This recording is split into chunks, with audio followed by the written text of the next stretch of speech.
So part 1లో మనం చూసాం stress అనేది ఎమోషనల్ ఓవర్లోడ్ వల్ల వస్తుంది అని. అది వచ్చి ఏం చేస్తుంది, బ్రెయిన్ డేంజర్ అని డిసైడ్ అవుతుంది, స్ట్రెస్ హార్మోన్స్ రిలీజ్ అవుతాయి, బాడీ ఫ్లైట్ అండ్ ఫైట్ మోడ్లోకి వెళ్ళిపోతుంది.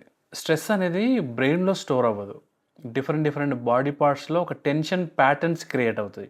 ఎలా అంటే ఇప్పుడు షోల్డర్ నెక్ అంతా టైట్ అయిపోవడం, పైన ఎవరో పెద్ద బరువు వేసినట్టుగా అనిపించడం. చాలామంది ఈ డైలాగ్ అంటుంటారు, అసలు ఏదో పెద్ద బరువు మోస్తున్నట్టుంది నాకు నా జీవితంలో అని చెప్పి. రీజన్ ఇదే, జా ఏరియా టైట్గా అనిపించడం, అనవసరంగా పళ్ళు కొరకడం, విపరీతమైన హెడేక్ రావడం, చెస్ట్ టైట్గా అయిపోయి బ్రీత్ తీసుకోలేనట్టుగా అయిపోవడం, గట్ అప్సెట్ అవ్వడం అంటే స్టమక్ అప్సెట్ అయిపోతుంది, కడుపులో తిప్పుతున్నట్టుగా అనిపిస్తుంటుంది అనమాట. ఇలాంటి టెన్షన్ ప్యాటర్న్స్ క్రియేట్ అవుతాయి బాడీలో. ఇది కంటిన్యూస్గా డైలీ ఇదే ప్యాటర్న్ కంటిన్యూ అవుతుంటే బాడీ నిజంగానే డేంజర్. స్ట్రెస్ని ఎలా హ్యాండిల్ చేయాలని పార్ట్ 1లో చెప్పా కదా, దానికి కంటిన్యూషన్గా ఇంకొక టిప్, స్లో బ్రీతింగ్ టెక్నిక్. స్లోగా డీప్ బ్రీత్ తీసుకోండి,